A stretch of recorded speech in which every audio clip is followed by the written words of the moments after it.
You state that you have always wanted kids, but believe you are medically unable to father children, and therefore, Kylan is not your biological son. Is that correct? Yes, Your Honor. So, Ms. King, describe the current status of your relationship with Mr. Porter and why today's results are so important. Me and George at the moment are co-parenting. The reason why the reason why he is the father of my son is because I just know that he's the father. I'm 100% sure he's the only person that I've been with. That sounds scientific. Okay. He's the only person that I've been with, and my son deserves to have a father listed on his birth certificate. And so you feel like he isn't stepping up? Yes. No, he's not. Are you not stepping up, Mr. Porter? It's not the fact that I'm not stepping up. It's just the fact that I have doubt in my mind if I'm the father. So when we was together, we was, had our problems off and on. And when we broke up, I went back to New York. And I was dating someone else at the time. And then when we came back down here from New York, the female I was talking to at the time and Miss King, they were exchanging text messages between each other. And Celicia told the other female that she was pregnant. And when I found out, I went to Celicia myself. I said, "Are you pregnant?" She said, "Yes, she was." I said, "Okay," so I decided to rekindle our relationship due to the fact that it might be my child. So wait, I want to understand what's happening in this relationship, just to be clear. So you all were in a relationship. Right. So at some point you break up. Yes, Your Honor. When you break up, you say you go back to New York. Yes, Your Honor. When you go to New York, you get a new girlfriend. Yes, Your Honor. And then what happens when you find out you're pregnant, Miss King? I told him that I was pregnant, but I really wasn't pregnant. Oh. Now, all right, Mr. Porter. So then Miss King admits she lied and said she was pregnant. What happens? She tells you you're pregnant. What happened? At the time, she told me she was pregnant. So I believed her. Decided, because I didn't have my father in my life, I decided I'm going to step up to the plate regardless. So I was there throughout the whole everything. But maybe about a month after her telling me she was pregnant, she walked in the room with a pregnancy test and she was just waving it around like she was pregnant. So I'm like, I was confused. Then I started to think, like, how you pregnant? Like, if a month went by and you now pregnant, I was confused, like, I can't be the father. Like, that don't make no sense. That right there started off my doubt, like, hold up. So you thought she had been with another guy Yeah. and was really trying to pin the baby on you, Right, because- or either trap you with this baby because she wanted to stay with you. Right. That's not the case. When I That found is not out- the case. The case is the fact that when we first started dating, I just knew that I wanted to be with him. He was the genuine type. When I seen him with someone else, it's just like, that's supposed to be us. That's not supposed to be y'all. So I told him I was pregnant, and eventually I was going to tell him that I wasn't pregnant. But during that time that I was going to tell him that I wasn't pregnant, I actually found out that I was pregnant. Because you was really trying to get pregnant because you knew I you had basically lied. tried to get Go on, pregnant, just yeah. tell the truth, girl. We already know what happened. You worked real hard at that. Yeah. Because you had already lied. Yeah. Okay, so then you were pregnant, but he doesn't believe that. No, he doesn't believe it. How you pregnant? But you didn't even know I was lying about my pregnancy until recently. I just came out clear and told you that I even lied about being pregnant during that time. Right. But you did let him know that you lied. I mean, once you lie, that erodes the trust. Once you lie and someone catches you in a lie, everything you say, you looking going, is he lying? Is she lying? That's just how it works. That's what trust is about. She told me last night that when we broke up, around the time she was pregnant, like when we broke up, she was messing with someone else. You know what I mean? And I just found And that's this out. because he was So still dealing just with last other girl. night, she dropped the bomb Right. and said, That she when was you pregnant. were off with the other girl, Right. she was messing with somebody else. Correct. So, sounds like she was coming clean before she got to court, right, Jerome? That's absolutely true. Look, it's going to all come out here. I always say if it don't come out in the wash, it's coming out in the dry, or it's coming out in paternity court. Yes. So, Miss King, you were with another guy? I was, because when I found out that he was still dating her, he would sometimes like break up with me and decide like, I don't want to be with you anymore. Just find like little scenarios to pick over to say that he doesn't want to be with me so that he can go back to the girl. So when he would do that, I would go back and I would talk to my past relationship. But you told Mr. Porter he's the biological father of Kylan. Yeah. But you're admitting you were sleeping with somebody else because you were on the tit for tat track. Every time he went over to his other person, you'd go back to your old person. Yes. Okay, Miss King, you doing too much. I mean, now right now, I mean, Mr. Porter is standing over here, and I mean, nobody's perfect, but he's at least being a stand-up guy. And I'm talking about that I'm wrong. On so many levels. That goes to further my doubt. I was, You know, like exactly. Did you ever tell any other man that they potentially could be the father? No, George was the only person that I was sleeping around the time that I got pregnant. the whole time, like when she was pregnant, like in the hospital, you know, giving birth to Kylan, she was like, you could say drained, tired, you know, so she went to sleep. And when she went to sleep, her phone started to go off. So I say, you know, I'm a curious guy, you know. Why am I Curious. Something like that. I'm like, why am I Curious George. That's what they call me sometimes. That's what they call me. Curious George Porter. So what did you do, Mr. Porter? I grabbed the phone and I seen some text messages between her and another guy.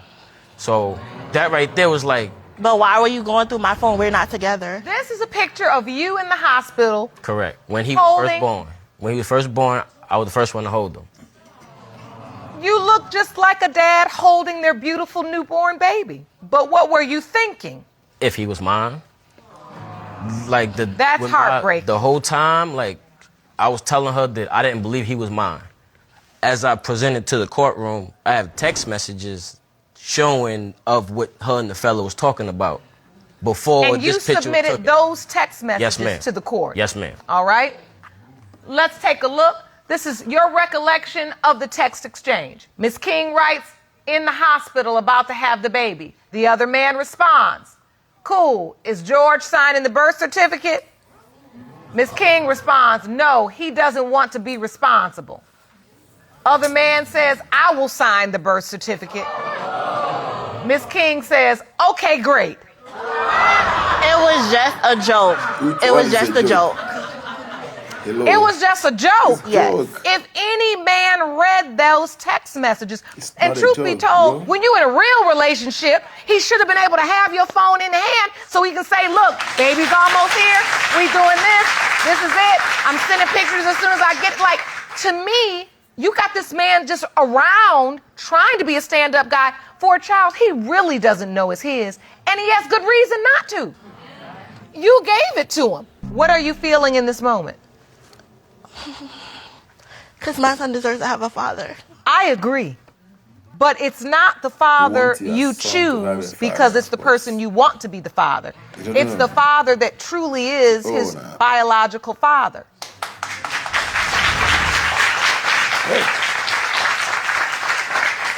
Now, you can, of course, have father figures. People can step in and play the role of dad. But I know what you're saying. You say you want your son to have his biological father, but what you're testifying to is you basically have just decided it's Mr. Porter. And that's not how it works. George is the father. Your Honor, she's told me that she trapped me with Kylan. At the I same have proof token, that he's the father. My son is actually a little vertically challenged. I have a chart that I created. Would you like me to show it to you? All right. Please step up to the podium and explain your exhibit to the court. As you can see, the average male is actually 5'9". George is 5'2". Each time that I take my son to the doctor to get his wellness checks, he actually falls between the lower percentile of height-wise. The average child is 3'2" through 3'5". My son is 3 feet. Me and George both are short, so it's guaranteed that my son is going to be short. Is that what you walked over here to say? Yes. We'll just say that that's a little bit of evidence, right? Yes. The truth is, you could have had sex with another short man.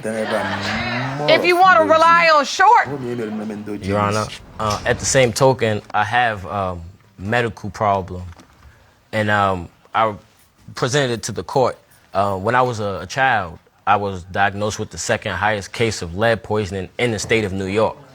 Really? Right. And I'm 26 right now, and I have never had any children at all until this situation. So I was confused at the same time. Because you believe the lead poisoning right.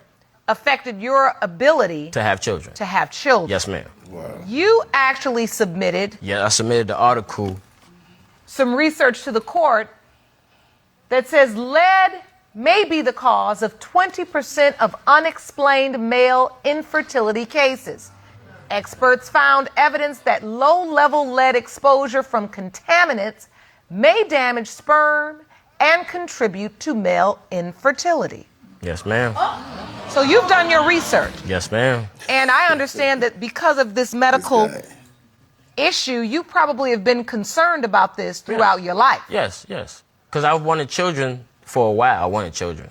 He smiles when I walk into the room. You know, his face lights up. You know, so like I said, I just want to know for sure that he's mine or not. You know And that's what I mean? understandable. But one thing that interested me, and I will say your research was fascinating. Right.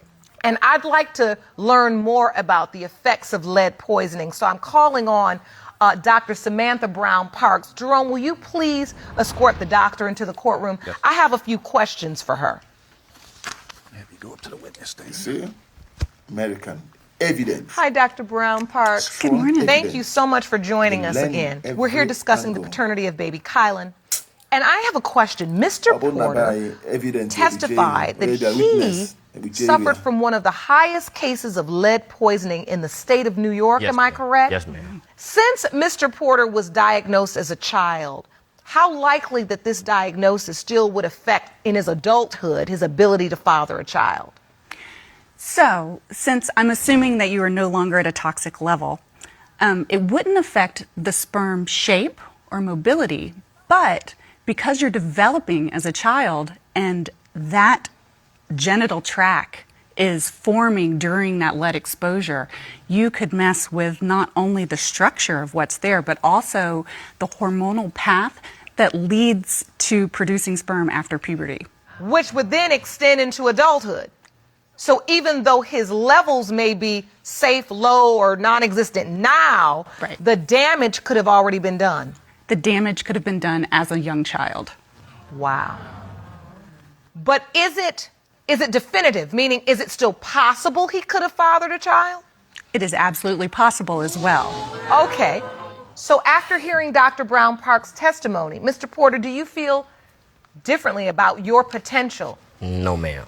I don't. I still feel the same way. I just need to know for sure if he's mine or not. You know, I understand. And I have those results for you. Jerome, may I have the envelope, please?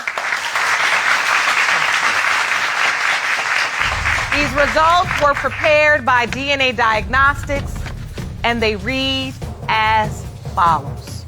In the case of King versus Porter, when it comes to 3-year-old Kylan Porter, it has been determined by this court, Mr. Porter, you are the father.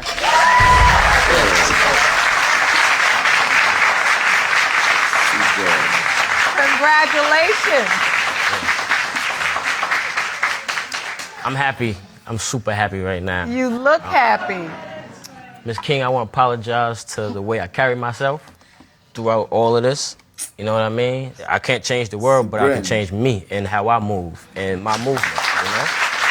So, at the end of the day, I'm his father, but I'm going to do more. And I'm going to step up to the plate more than I'm already doing. I accept your apology, and I knew he was yours. Are you all together now or no? No, we're co-parenting. You're just co-parenting. Yes, ma'am. Okay. So even though you're not a couple anymore, it's important that you all establish trust. And that means, Miss King, for you, telling the truth. A lie cannot be your go-to when things don't go the way you planned or the way you want or the way you think.